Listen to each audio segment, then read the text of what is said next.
السلام علیکم ورحمۃ اللہ وبرکاتہ۔ امید کرتا ہوں کہ آپ سب خیریت کے ساتھ ہوں گے۔ قرآن کا وہ حصہ جس نے مجھے بہت سارے گناہوں سے بچایا، قرآن کا وہ حصہ جس نے میرے دل میں اللہ کی محبت پیدا کی، قرآن کی وہ کچھ آیتیں جس سے مجھے محبت ہے اور جس کو میں اتنا پڑھتا تھا کہ یہ مجھے زبانی بھی یاد ہے۔ ایک تو میں آپ لوگوں سے یہ شیئر کرنے آیا تھا کیونکہ اس چیز نے مجھے فائدہ دیا، اس چیز نے مجھے اللہ کا جو تعارف جس طرح کروایا ہے، یقین کریں کہ اس کے بعد مجھے مطلب اللہ کی باتیں پڑھنے میں انٹرسٹ ہو گیا تھا، سمجھنے میں انٹرسٹ ہو گیا تھا، اور جیسے میرے ذہن کو تالے لگے ہوں اور ان آیتوں نے ان تالوں کو بالکل ان لاک کر دیا ہو۔ ایک تو میں آپ لوگوں سے یہ چیز شیئر کرنے آیا تھا، اللہ کے علاوہ آپ کا کوئی خیر خواہ ہے؟ اللہ کے علاوہ آپ کے پرابلمز کے سلیوشنز کا کوئی سوچنے والا ہے؟ اللہ رب العزت کے علاوہ آپ کو کوئی راستہ دکھانے والا ہے؟ اللہ رب العزت کے علاوہ کوئی بھی آپ کے لیے اتنا اچھا سوچ سکتا ہے؟ اور اللہ رب العزت سے زیادہ کوئی آپ کو جان سکتا ہے؟ کیونکہ اللہ آپ کو جان رہا ہے نا کہ تم گناہوں میں ہو، اللہ کو پتہ ہے نا کہ تم لوگ اندھیروں میں ہو، اللہ کو پتہ ہے نا کہ تم لوگ اپنے آپ کو خود ہی ہرٹ کر رہے ہو، اللہ کو پتہ ہے نا کہ تم لوگوں نے اپنی زندگیوں کو خود ہی جنجال برا بنا دیا ہے۔ اسی وجہ سے تو اللہ تعالیٰ تمہارے لیے سولوشنز بنا رہے ہیں، تمہیں سولوشنز تمہارے کانوں تک پہنچا رہے ہیں، تمہارے راستوں کی رہنمائی کر رہے ہیں۔ تو مجھے بتائیے اللہ کیوں کر رہے ہیں؟ کیونکہ اللہ چاہتے ہیں کہ میرا ہر بندہ جنت کا مستحق بن جائے، میرا کوئی بھی بندہ مجھ سے کٹ کر زندگی نہ گزارے، کیونکہ ہمارے بننے میں، ہمارے سنورنے میں، ہماری زندگیوں میں، ہمارے مال دولت میں، عزت شہرت میں شیطان کا کوئی کردار ہی نہیں ہے۔ یہ ساری چیزیں تو ہمیں اللہ نے دی ہے، ہمیں بنایا بھی اللہ نے، ہمیں تخلیق بھی اللہ نے کیا، ہمیں سوچ بھی اللہ نے دی، ہمیں آنکھیں بھی اللہ نے دی، ہمیں سمجھ بھی اللہ نے دی، ہمیں زندگی بھی اللہ نے دی، اور زندگی میں موجود جتنی بھی چیزوں سے ہم فائدہ اٹھا رہے ہیں، ساری کی ساری چیزیں اللہ نے ہمارے لیے پیدا کی۔ اور یہ زمین بھی اللہ کی، یہ آسمان بھی اللہ کا، زمین کے اندر جو چیزیں ہیں وہ بھی اللہ کی، آسمان کے اوپر جو چیزیں ہیں وہ بھی اللہ کی، پہاڑوں کے اندر سب کچھ اللہ کا ہے۔ جب سب کچھ اللہ کا ہے تو شیطان کو ہم کیوں لفٹ دیں؟ جب زمین آسمان کی ساری مخلوقات اللہ کے حکموں کو مان رہی ہے تو میں اور آپ کس بیس پر شیطان کی طرف جائیں؟ شیطان نے ہمارے لیے کیا کیا ہے؟ کیا شیطان نے ہماری آنکھوں کو بنایا؟ کیا شیطان نے ہمیں کوئی 1000 2000 کے نوٹ پکڑائے ہیں ہمارے ہاتھوں میں؟ کیا شیطان نے ہمیں کوئی جاب لگوائی ہے؟ کیا شیطان نے ہمیں اولادیں دی ہیں، بیویاں دی ہیں، گھر دیے ہیں، گاڑیاں دی ہیں؟ اور ہماری زندگیوں میں موجود یہ جو چند پل کا سکون آتا ہے، کیا یہ شیطان ہمیں دیتا ہے؟ اور جو ہماری پریشانیاں خوشیوں میں تبدیل ہو جاتی ہے، کیا اس کام کو شیطان کر رہا ہے؟ نہیں کر رہا۔ کر کیا رہا ہے وہ ہمارے لیے؟ کچھ بھی نہیں کر رہا۔ تو جب کچھ بھی نہیں کر رہا تو تم کیا کر رہے ہو؟ اور تم کیوں کر رہے ہو؟ اچھا، تمہارے لیے سب کچھ کون کر رہا ہے؟ اللہ کر رہا ہے۔ تو جب سب کچھ اللہ کر رہا ہے تو تم کیا کر رہے ہو اللہ کے لیے؟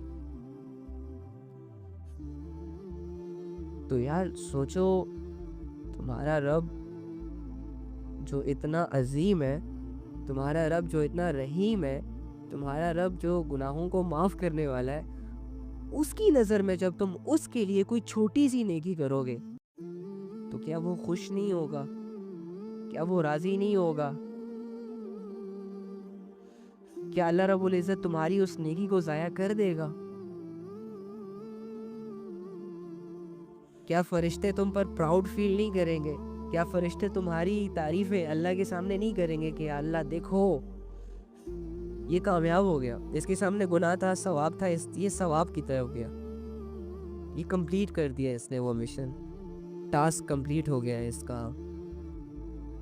ہمیں کتنا نیکیوں سے بدگمان کر دیا گیا۔ ہم گناہ کرنے کے بعد مایوس ضرور ہو جاتے ہیں۔ کیوں ہوتے ہیں مایوس؟ ہم گناہ کرنے کے بعد پریشان بھی ہو جاتے ہیں، لیکن یہ چیز بھی ایڈمٹ کریں کہ تم نیکی کرنے کے بعد خوش نہیں ہوتے، تم نیکی کر جس طرح گناہ کرنے کے بعد تمہیں یہ لگتا ہے نا کہ تم نے گناہ کیا، اس طرح تم نیکی کرنے کے بعد سوچتا ہی نہیں ہو کہ تم نے کوئی نیکی کیا اور رب اسے قبول کرے گا انشاءاللہ۔ اسی وجہ سے شاید ہم نیکیوں سے بیزار ہو گئے، ہم نے نیکیوں کو ریالٹی اس کی بیس پر اس سے مزے حاصل نہیں کیے۔ اینی ہاؤ، یہ دوسری طرف ٹاپک چلا گیا۔ آج میں آپ سے 2 باتیں شیئر کرنے آیا تھا۔ قرآن کا وہ حصہ جس نے مجھے بہت سارے گناہوں سے بچایا، قرآن کا وہ حصہ جس نے میرے دل میں اللہ کی محبت پیدا کی، قرآن کی وہ کچھ آیتیں جس سے مجھے محبت ہے اور جس کو میں اتنا پڑھتا تھا کہ مجھے زبانی بھی یاد ہے۔ ایک تو میں آپ لوگوں سے یہ شیئر کرنے آیا تھا کیونکہ اس چیز نے مجھے فائدہ دیا ہے، اس چیز نے مجھے اللہ کا جو تعارف جس طرح کروایا ہے، یقین کریں کہ اس کے بعد مجھے مطلب اللہ کی باتیں پڑھنے میں انٹرسٹ ہو گیا تھا، سمجھنے میں انٹرسٹ ہو گیا تھا، اور جیسے میرے ذہن کو تالے لگے ہوں اور ان آیتوں نے ان تالوں کو بالکل ان لاک کر دیا ہوں۔ ایک تو میں آپ لوگوں سے یہ چیز شیئر کرنے آیا تھا، تو چلیے آج میں آپ سے یہی چیز شیئر کر لیتا ہوں۔ اور دوسرا میں آپ لوگوں کو معاشرے میں پھیلی ہوئی بے حیائیوں کے بارے میں بتانے آیا تھا، لیکن ہم پہلے اللہ کو اور اللہ کی ویلیوز کو دل میں بٹھانے کی کوشش کرتے ہیں۔ جو میری سب سے فیوریٹ آیتیں ہیں نا، فیوریٹ تو ویسے سارا قرآن ہی ہے، لیکن ان آیتوں کی وجہ سے یقین کریں کہ میرے ایمان میں بہت فائدہ ہوا۔ یہ میں آپ سے کیوں بتا رہا ہوں؟ تاکہ آپ بھی ان آیتوں سے فائدہ اٹھائیں۔ میں آپ کو اپنی قیمتی چیز دے رہا ہوں، ٹھیک ہے؟ ان کی وجہ سے مجھے میرا اللہ سمجھ آیا، اور سمجھ آنے کے بعد میرے اندر گناہ کرنے کے بعد توبہ کی ایک صفت جاگی ہے، ٹھیک ہے؟ تو آپ بھی اپنے آپ کو ایسے بنا سکتے ہیں۔ ہم نیک نہیں ہیں، نہ ہی ہم کوئی فرشتے ہیں، نہ ہی ہم کوئی ولی اللہ ہیں فی الحال کے لیے، لیکن ہم بن سکتے ہیں۔ ٹرسٹ می، مشکل نہیں ہے، ایویں لوگوں نے مشکل بنا دی ہے۔ گناہ کرنا مشکل ہے، یاد رکھیں، نیکیاں کرنا آسان ہے، اللہ سے دور جانا مشکل ہے، اللہ کے قریب آنا آسان ہے۔ شیطان کی باتوں کو ماننا مشکل ہے، اللہ کی باتوں کو ماننا بہت آسان ہے، ٹھیک ہے؟ سورہ حدید ہے، اس کی سٹارٹنگ اللہ فرما رہے سبح للہ ما فی السماوات والارض۔ میں اگر اس کی ان ڈیپتھ میں لے کر جاؤں آپ کو تو بہت ٹائم لگے گا، آج میں صرف آپ کو اوپر ٹھیک ہے، اوپر سے سمجھاتا ہوں۔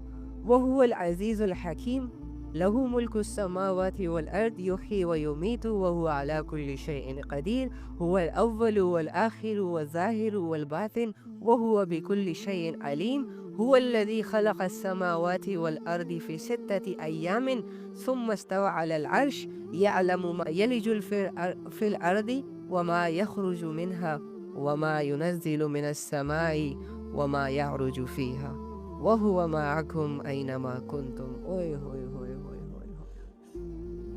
اوئے ہوئے ہوئے، اس آیت نے یقین کرو جتنا مجھے جھنجھوڑا تھا، اور جتنا اس نے نا یقین کرے مجھے حیرت کے حوالے کیا تھا، میں آپ کو وہ بتا ہی نہیں سکتا۔ واللہ بما تعملون بصیر، بس یہاں تک۔ اب غور کرنا ہے اس پہ۔ اللہ فرما رہے ہیں کہ آسمانوں اور زمین میں جو بھی چیز ہے وہ اللہ کی تسبیح کرتی ہے۔ یار اس میں نا الفاظ تک نہ رہیں، ذرا سا نا پریکٹیکل ہو جائے۔ اپنے ارد گرد دیکھیں کتنی چیزیں موجود ہیں جن میں کچھ بے جان ہے، کچھ جاندار ہے، جیسے کہ آپ کے امی ابو بہن بھائی سب کے سب سانس لے رہے ہیں، لیکن ہے تو اللہ کی مخلوق ہی نا۔ اور ارد گرد آپ کے گھروں میں کتنی بڑی بڑی چیزیں پڑی ہیں، پتھر سے بنا ہوا گھر اور بہت ساری چیزیں۔ اینی ہاؤ، یہ چیزیں، اس کے علاوہ کتنی چیزوں کا نالج آپ کو پتہ ہے۔ چڑیا اور کبوتر، طوطا، مینا، درخت، چرند پرند، جانور، سمندر، پہاڑ، سورج، چاند، ستارے، سیارے، وغیرہ وغیرہ وغیرہ وغیرہ وغیرہ. جتنی بھی چیزیں آپ اپنی آنکھوں سے دیکھ سکتے ہیں, جب آپ باہر نکلتے ہیں تو آپ کو ساری دنیا دکھائی دیتی ہے. اور بہت ساری ایسی چیزیں ہیں جن کو آپ جانتے ہی نہیں ہیں. آسمان سے اوپر کیا ہے آپ کو کیا پتا, زمین کے نیچے کیا ہے آپ کو کیا پتا, پہاڑوں کے اندر کیا ہے آپ کو کیا پتا, سمندر کی گہرائیوں میں کیا ہے آپ کو کیا پتا, آپ کے ارد گرد کتنی مخلوق ہے آپ کو کیا پتا, کچھ نہیں پتا نا آپ کو. تو اینی ہاؤ اللہ فرما رہے ہیں یہ جتنی بھی چیزیں وہ سب اللہ کی کیا کر رہی ہیں, تسبیح کر رہی ہیں. تسبیح مطلب اللہ کو یاد کر رہی ہیں, اس بات کو ایکسیپٹ کر رہی ہیں کہ ہمیں بنانے والا, ہمیں وجود دینے والا, ہمیں صلاحیت دینے والا, ہمیں پیدا کرنے والا, ہمارا مالک, ہمارا خالق, ہمیں ایک جگہ دینے والا, ہمیں جسم دینے والا اللہ ہے. ہر کوئی, ہر مخلوق, ہر چیز اللہ کو اپنی اپنی زبان میں یاد کر رہی ہے. سوچیں, آپ کا رب جو آپ سے حساب کتاب لینے والا ہے, جو آپ کو موت دینے والا ہے, مرنے کے بعد دوبارہ زندہ کرنے والا ہے, اور ہم سب اللہ کے سامنے کھڑے ہونے والے ہیں, جو ایک ہے, اس کا کوئی شریک نہیں ہے. یار ایک پوری دنیا کے نظام کو ہینڈل کر رہا ہے رب العالمین. کہاں تک لے کے جاؤں میں آپ کو, ٹائم نہیں ہے نا ایکچولی میں, مسئلہ ہی ہے. تو اللہ فرما رہے ہیں کہ آسمانوں اور زمینوں میں جو بھی چیزیں وہ اللہ کی تسبیح کرتی ہیں, یاد کرتی ہیں. اب مجھے بتاؤ, جب اتنی ساری مخلوق اللہ کو یاد کر رہی ہیں تو ایک گناہگار اگر اللہ کو یاد کرنا چھوڑ دیتا ہے تو اللہ کی ذات میں کوئی فرق آئے گا؟ اللہ کی عزت میں کوئی کمی ہوگی؟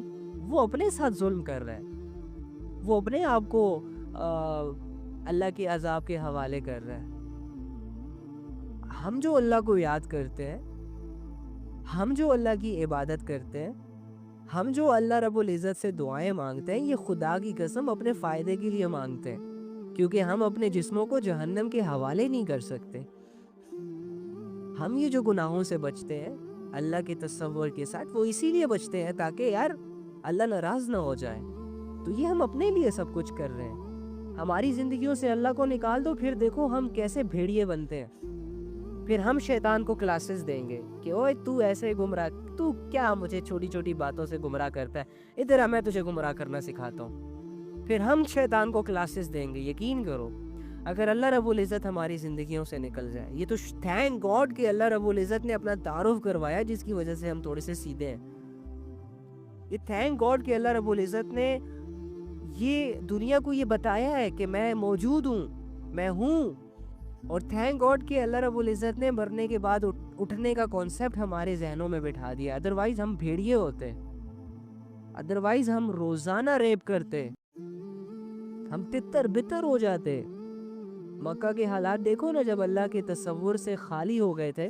مکہ کی تاریخ آپ پڑھیں کہ لوگوں میں بدماشیاں کس عروج تک چلی گئی تھی, لوگوں میں اکڑ کس عروج تک چلی گئی تھی, اور وہ اپنی بچیوں کے ساتھ کیا کرتے تھے, اپنی بیویوں کے ساتھ کیا کرتے تھے. ان کا تو سارا سسٹم ہی خراب تھا. اللہ کے تصور سے وہ خالی ہو گئے تھے. اللہ کو مان کر اللہ کے سامنے گناہ کریں گے. ہاں, یہ ہماری کمزوری ہے. لوگ کہتے ہیں نا ہم نماز نہیں پڑھ رہے, لوگ کہتے ہیں نا کہ ہم سے گناہ چھوٹ نہیں رہے, لوگ کہتے ہیں نا کہ یار توبہ کرتے ہیں توبہ ٹوٹ جاتی ہے. کتنے لوگ ایسے ہیں, ہم نیکی کرنا چاہتے ہیں, ہم دین پر چلنا چاہتے ہیں, ہم یہ کرنا چاہتے ہیں, ہم وہ کرنا چاہتے ہیں, ہم کر لیتے ہیں, پھر 10 دن بعد سچویشنز چینج ہو جاتی ہے. یہ مسئلہ یہ ہے, تمہاری جڑیں کمزور ہیں, تمہاری بنیادوں میں وہ مٹیریل ایڈ ہی نہیں کیا گیا جو تمہیں مضبوط کرے اور تمہارے اوپر ایک بلڈنگ تعمیر ہو سکے.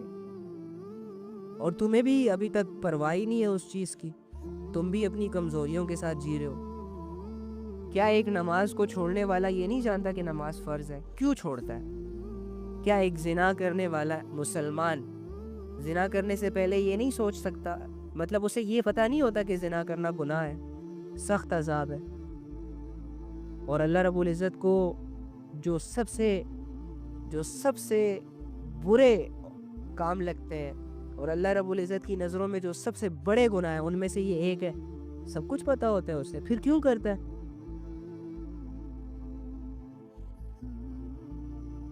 معاشرے میں ایک طلاق دینے والا شخص یا خلا لینے والی لڑکی، چھوٹی چھوٹی باتوں پہ جو طلاقیں دی جاتی ہیں، چھوٹی چھوٹی باتوں پر یہ جو نازک مزاجی سے خلا تک بات چلی جاتی ہے، کیوں جاتی ہے؟ کیا ان کو پتہ نہیں ہوتا کہ اللہ رب العزت طلاق کو ناپسند کرتے ہیں؟ Without any reasons. ہاں اگر ریزنس ہے تو اسی نے اجازت دی ہے، لیکن حلال کاموں میں جو سب سے ناپسندیدہ عمل ہے وہ طلاق دینا ہے. جائز ہے لیکن پسند نہیں ہے، تو پھر کیوں دے دیتے ہیں؟ کیوں بیٹیاں طلاق ہو رہی ہیں؟ کیوں بہنیں، جوان بہنیں گھر آ جاتی ہیں؟ کیوں لوگوں کے گھر اب نہیں بس رہے جیسے پہلے لوگوں کے گھر بستے تھے؟ کیوں ایک تھپڑ پر ساری فیملی جو ہے وہ تہش نہش ہو جاتی ہے؟ ایک چھوٹی سی گالی پر یا ایک چھوٹی سی غلطی پر، ایک چھوٹے سے گناہ پر انسان اپنا پورا فیملی سسٹم کی جڑیں کاٹ دیتا ہے. کیوں؟ کیا یہ نہیں جانتا یہ سب عقل کا اندھا ہے؟ وہ انسان کے جو بڑی بڑی ڈیلنگ کرتا ہے، پلاننگز کرتا ہے، یہاں آ کے عقل کا اندھا کیوں بن جاتا ہے؟ دین کے معاملے میں یہ اتنا بزدل کیوں بن جاتا ہے؟ دین کے معاملے میں یہ اتنا کمزور کیوں بن جاتا ہے؟ کیا یہ نہیں جانتا کہ اس کا رب اللہ سب جانتا ہے؟ جاننے کے باوجود اتنی بڑی ہمت اس میں سے کہاں سے آتی ہے؟ یار جو نہیں جانتے وہ ہمت کرتے تو چلو ان کے بارے میں یہ کہا جا سکتا ہے کہ بچہ تھا یار، سمجھ نہیں آئی، علم نہیں تھا بیچارے کے پاس، اسے پتہ نہیں تھا، تو ٹھیک ہے، اوکے، معافی ہے. بندے کو سمجھ بھی آتی ہے ریزنز کہ ہاں یار اس ریزنز کی وجہ سے اس سے یہ ہوا ہے. لیکن جو انسان جان بوجھ کے یہ سب کچھ کر رہا ہے تو سمجھ جاؤ نا کہ ایک بہت بڑے مسئلے کے حوالے کیا ہوا ہے اس نے خود کو، اس کے اندر کمی ہے. اور یہ جس طرح اپنے اللہ کو ماننے کے دعوے کر رہا ہے نا، اس طرح یہ اپنے دعوے میں سچا نہیں ہے. جو اللہ سے نبھانے کی یہ دعوے کر رہا ہے نا، اس طرح اللہ سے یہ نبھا نہیں رہا. کیوں؟ کیونکہ یہ جانتا ہی نہیں ہے. یار میری بات سنیں، آپ لیٹ سپوز آپ کی ایک شاپ ہے، ٹھیک ہے، آپ کے پاس ڈیلی 100 کسٹمرز آتے ہیں، ان 100 کسٹمرز کو آپ بہت اچھے طریقے سے ڈیل کرتے ہو. کچھ کسٹمرز آپ کے ریلیٹیوز ہوتے ہیں، کچھ کسٹمرز آپ کے فرینڈز ہوتے ہیں، کچھ کسٹمرز آپ کے تھوڑے بہت جان پہچان والے بن جاتے ہیں یا ڈیلی بیسس پہ جو آتے ہیں وہ ہو جاتے ہیں، اور کچھ کسٹمرز ایسے ہوتے ہیں جو راہ چلتے مسافر ہوتے ہیں، جن کی ملاقات آپ سے کچھ پل کے لیے ہوتی ہے اور جن کا لینا دینا ہی بس مقصد ہوتا ہے. مجھے بتائیں کیا آپ 100 کے 100 کسٹمرز کو ایک لیول پہ جا کے ٹریٹ کریں گے؟ نو. جو جتنا آپ کے قریب ہوگا آپ اس کے لیے اتنی اچھی ایفرٹس کریں گے، اتنا اچھا ڈسکاؤنٹ دیں گے، اتنے اچھے سے اس کی بات کو سنیں گے، اتنے اچھے سے اس کی بات کو مانیں گے. سیم ایسے ہی اگر تمہارے دل کی فیلنگز اللہ رب العزت سے ویسی اٹیچ نہیں ہے جیسے کہ اللہ تعالیٰ تم سے چاہتے ہیں، تو تم کبھی بھی اپنے آپ کو اس لیول کی عبادات میں نہیں لگا سکتے. یہ تمہاری مین پرابلم ہے. تم جتنا اللہ کے تعلق میں کمزور ہوگے تمہارے اعمال اتنے ہی زیادہ کمزور ہوں گے، اور تم جتنا ہی اللہ کی پہچان میں، معرفت میں اسٹرانگ ہوں گے تمہارے اعمال بھی اتنے اسٹرانگ ہوں گے. بس یہ اگر پورا ہو گیا تو ہم ٹھیک ہو جائیں گے. آگے اللہ فرما رہے ہیں وَهُوَ الْعَزِيزُ الْحَكِيمُ، جو اقتدار کا بھی مالک ہے اور حکمت کا بھی مالک ہے. تو جو لوگ اپنے آپ کو دنیا کے بادشاہ سمجھتے ہیں نا، ان کو اپنی اوقات میں رہنا چاہیے. ان کو غرور، تکبر جیسی چیزیں زیب نہیں دیتی، کیونکہ غرور اللہ کرے تو مزہ آئے، ہاں، کیونکہ اس پہ سوٹ کرتا ہے، کیونکہ واقعی میں کوئی اس کی ٹکر کا نہیں ہے. دنیا کے بادشاہ کی بادشاہت کو زوال ہے. اس سے بڑا کوئی بادشاہ آ گیا اس کی ساری بادشاہت کو مٹی میں ملا دے گا. اس لیے ایسے بادشاہ کو غرور، تکبر اپنے اقتدار پر، اپنے مال و دولت پر کرنا ہی نہیں چاہیے. ٹھیک ہے، ہاں، اللہ کرے تو کیا ہی بات ہے، اس کی شان ہی ایسی ہے. اور حکیم بھی ہے، حکمت کا بھی مالک ہے. ہم کہتے ہیں نا کہ یار اللہ تو یہ سب کچھ کر سکتا ہے لیکن کر کیوں نہیں رہا. اللہ تو کن فیکون ہے, سیکنڈوں میں فیصلے کر سکتا ہے. جس طرح کافر کہا کرتے تھے کہ اوے جس عذاب سے تم ہمیں ڈراتے ہو نا, اللہ سے بولو نا اگر وہ لا سکتا ہے تو لے کیوں نہیں آتا. تو اللہ تعالیٰ کہ ان سے کیا کہتا ہے کہ جب وہ آئے گا نا تو پھر بچنے کی جگہ نہیں ملے گی. لائے گا, انکار تو نہیں ہے, دنیا نے تباہ ہونا ہی ہے, یہ بنی تباہ ہونے کے لیے. یہ پہاڑ آئے ہی اس لیے ہیں کہ انہوں نے فنا ہو جانا ہے, یہ انسان بنا ہی اس لیے ہے, اور یہ زندہ ہے ہی اسی لیے کہ اس نے مر جانا ہے. لیکن اپنے ٹائم پہ تو وہ حکمت کے فیصلے کرتا ہے. اگر کسی کی دعاؤں کو قبول نہیں کر رہا, کر سکتا ہے لیکن نہیں کر رہا, حکیم ہے بھائی. اگر کسی کو کامیابی دے سکتا ہے, نہیں دے رہا, حکیم ہے, اس کی حکمت. تم ہوتے کون ہو اس کی حکمت پہ سوال کرنے والے؟ حدوں میں رہو, اوقات میں رہو, ٹھیک ہے. یہ میں اپنے آپ کو سمجھا رہا ہوں کہ حدوں میں رہو, اوقات میں رہو. اچھا پھر آگے فرماتے ہیں کہ لہو ملک السماوات والارض, آسمانوں اور زمین کی بادشاہت اسی کی ہے. ہاں بتاؤ اب کیا ہے تمہارا اس دنیا میں؟ پوچھو جا کے ایلون مسک سے کیا ہے تمہارا, پوچھو جا کے بل گیٹ سے کیا ہے تمہارا, کیا چیز تم نے بنائی ہے؟ کھجور کی ایک گھٹلی بنائی ہے؟ ہاں کیا, کس چیز کے دعوے کرتے ہو, کس چیز پہ فخر کرتے ہو؟ جتنے بھی یہ اکڑ, غرور, تکبر مچل گئے ہیں جو لوگ, ان کے پاس کیا ہے؟ یہ کس کا ہے؟ اللہ کا ہے. اگر تمہیں اللہ اس دنیا میں پیدا ہی نہ کرتا تو تم آج جس کامیابی کو اچیو کرنے کے بعد اپنے آپ کو کامیاب سمجھ رہے ہو, نہ تم ہوتے نہ تمہاری کوئی کامیابی ہوتی. تو اپنی شروعات کو کیوں بھول جاتے ہو؟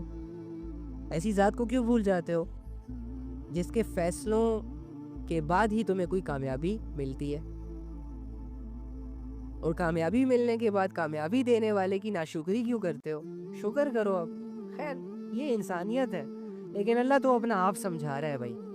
اللہ تو اپنا تعارف کروا رہا ہے انسان کو تاکہ اسے پتہ چلے کہ میں کون ہوں. اللہ تو اپنی ویلیوز کو دل میں بٹھانے کے لیے, ایک انسان کو اللہ کی ویلیوز دل میں بٹھانے کے لیے جو ریکوائرمنٹس چاہیے ہوتی ہے نا, اللہ رب العزت نے وہ بتا دی ہیں. ٹھیک ہے. اور دوسری بات, یحیی و یمیت, وہی زندگی بخشتا ہے, دیتا ہے, اور وہی موت دیتا ہے. اب بتاؤ